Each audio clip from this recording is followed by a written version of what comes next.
प्रताप अपनी लाडली बेटी नेहा के लिए बेड टी लेकर उसके पास जाता है और अपनी बेटी से कहता है, अरे मेरी प्यारी सी बच्ची, चलो अपना चांद सा मुखड़ा अपने पापा को दिखाओ। तुम्हारे पापा तुम्हारे लिए बेड टी लेकर आ गए हैं। चलो चलो जल्दी उठो बेटा। गुड मॉर्निंग पापा, आप कितने अच्छे हैं, रोज मेरे लिए बेड टी लेकर आते हैं। चलो उठो, तुम्हें हॉस्टल भी जाना है ना। पापा कितनी जल्दी छुट्टियां खत्म हो गई, मुझे ना आपको छोड़कर जाने का मन ही नहीं कर रहा। मुझे पता है बेटा, पर पढ़ाई सबसे पहले। चलो अब जल्दी से उठो, नहीं तो लेट हो जाओगी। और जल्दी से अपनी चाय खत्म करके रेडी होकर नीचे आ जाओ। अपने पापा की हाथ की बनी हुई चाय पीकर नेहा जल्दी से अपने हॉस्टल के लिए रेडी होकर नीचे आती है, पापा के पैर छूती है और गले लगते हुए कहती है, पापा आप भी साथ चलो ना। अब मेरी बच्ची डॉक्टर बनकर ही वापस आएगी, और जब मेरा मन किया करेगा ना, तब मैं तेरे हॉस्टल आ जाऊंगा तुझसे मिलने के लिए, ठीक है? हाँ। इतना कहकर नेहा अपना बैग उठाकर हॉस्टल के लिए निकल जाती है और वहीं अब पढ़ाई करने लग जाती है। ऐसे ही कुछ समय बीत जाता है। एक दिन उसकी मुलाकात मोहन नाम के लड़के से होती है। मोहन भी डॉक्टरी की पढ़ाई कर रहा होता है। देखते ही देखते उन दोनों के बीच काफी अच्छी दोस्ती हो जाती है। वो पूरा समय साथ बिताते, बातें करते रहते। एक दिन नेहा मोहन से कहती है, मोहन, हमें शायद अब नहीं मिलना चाहिए। मैं यहाँ पढ़ाई करने आई थी, लेकिन तुमसे दोस्ती हो गई और हम दोनों की दोस्ती कुछ ज़्यादा ही आगे बढ़ रही है। मुझे अपने करियर पर फोकस करना है।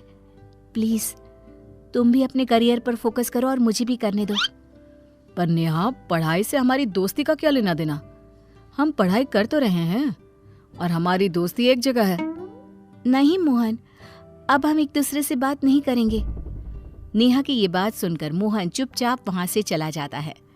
ऐसे ही कुछ दिन और गुजर जाते हैं, जिसके बाद मोहन नेहा के पास आता है और कहता है, नेहा, मैं तुमसे बहुत प्यार करता हूँ और मैं तुमसे शादी करना चाहता हूँ, और इसीलिए मैं तुम्हें अपनी माँ से मिलवाना चाहता हूँ। मोहन, मैं... क्या नेहा, मुझे पता है तुम भी मुझसे प्यार करती हो, फिर दिक्कत क्या है?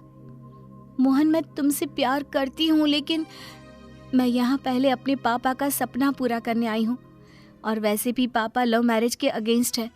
मैं चाहकर भी तुमसे शादी नहीं कर सकती। नेहा, तुम उस चीज की टेंशन मत लो, हम लोग तुम्हारे पापा को मना लेंगे।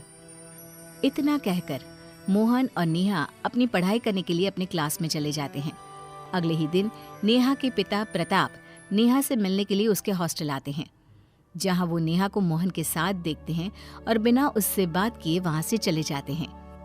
घर वापस पहुंचते ही प्रताप मोहन के बारे में सारी जानकारी निकलवाते हैं और प्रताप को नेहा और मोहन के बारे में सब कुछ पता चल जाता है।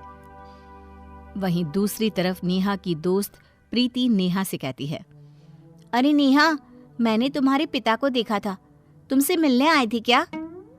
क्या मेरे पापा यहाँ आए थे और बिना मुझसे मिले चले गए? नेहा को कुछ डाउट होता है। अब 2 दिन बाद नेहा अपने घर जाती है और पापा से मिलती है, जहां उसके पिता उसको देखकर कहते हैं, नेहा, वो लड़का कौन था तेरे साथ? कौन सा लड़का पापा? तुम्हें अच्छे से पता है मैं किसकी बात कर रहा हूँ। मोहन, कौन है वो? पापा, मैं आपको बताने वाली थी। बस नेहा, मैंने तुम्हें इतने नाजों से पाल पोस कर बड़ा किया, तुम्हारी हर इच्छा, हर मांग पूरी की, तुम्हें कभी किसी चीज की कमी नहीं होने दी। जहां बोला उस कॉलेज में एडमिशन कराने के लिए जमीन आसमान एक कर दिए। किस लिए? ये दिन देखने के लिए। अच्छा हुआ आज तेरी माँ जिंदा नहीं है, अगर वो आज जिंदा होती तो जीते जी मर जाती। काश भगवान, मैं भी ये दिन देखने से पहले मर ही जाता। इतना बोलते ही प्रताप अपने दिल पर हाथ रखकर जमीन पर गिरकर बेहोश हो जाते हैं।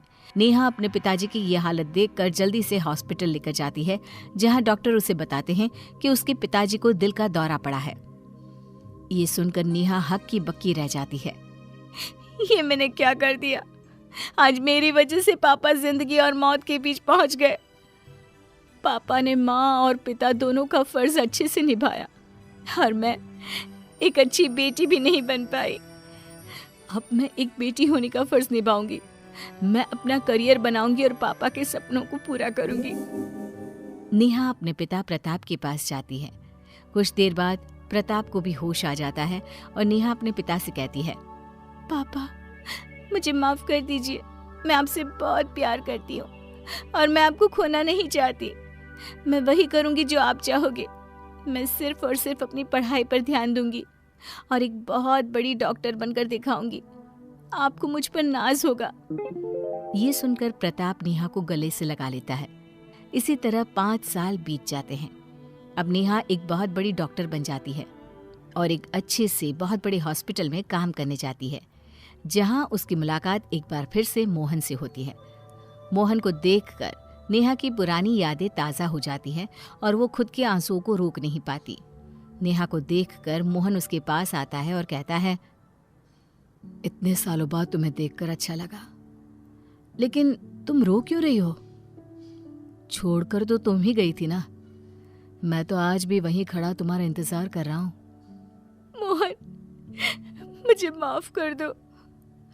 उस समय वही हम दोनों के लिए सही था और आज भी मैं तुमसे यही बोल सकती हूँ कि हम कभी एक नहीं हो सकते मोहन। इतना बोलते ही नेहा वहां से चली जाती है और घर जाकर अपनी डायरी में अपनी सारी मन की बातें लिख देती है कि तभी वहां प्रताप आ जाता है। नेहा जल्दी से अपने आंसुओं को पोंछ लेती है और पिता से कहती है, पापा आप यहाँ? बेटा तू अब तक हॉस्पिटल नहीं गई? मैं हॉस्पिटल गई थी पापा, लेकिन कुछ काम याद आ गया इसलिए मैं आ गई। अच्छा मैं चलती हूँ। ये बोलकर नेहा वहां से चली जाती है। प्रताप अपनी बेटी की डायरी पढ़ लेता है, जिसके अगले ही दिन वो नेहा की शादी की बात शुरू कर देता है। नेहा भी अपने पापा की खुशी के लिए एक बार भी बिना कोई सवाल किए या लड़के की फोटो देखे बिना शादी के लिए हामी भर देती है। दिन बीतते हैं और शादी हो जाती है। अभी तक भी नेहा ने अपने पति का चेहरा नहीं देखा होता। शादी के बाद ससुराल पहुंचकर जब नेहा अपने कमरे में जाती है तो वहां मोहन को देख हैरान रह जाती है। तुम यहाँ क्या कर रहे हो? मुझे कुछ समझ में नहीं आ रहा। ये तुम्हारा घर है? कहीं मेरी शादी तुम्हारे भाई से तो नहीं होगी? मेरा कोई भाई नहीं है नेहा, और रही बात शादी की तो वो मेरी हुई है तुमसे। क्या? ये कैसे हो गया? जिस तरह तुमने अपनी बेटी होने का फर्ज निभाया, उसी तरह जब तुम्हारे पिताजी को पता चला कि हम दोनों आज भी एक दूसरे से कितना प्यार करते हैं, तो वो हमारे प्यार के आगे झुक गए और खुद आकर उन्होंने ये रिश्ता पक्का कर दिया और हम दोनों की शादी करवा दी। और तुम्हें कुछ भी नहीं बताने के लिए उनसे मैंने ही कहा था। क्यों, लग गया ना झटका? जिसके बाद नेहा और मोहन हंसने लगते हैं और अब नेहा अपने ससुराल में अपने पति और सास के साथ खुशी खुशी रहने लगती है। प्रताप भी अपनी बेटी की खुशी में खुश रहते हैं।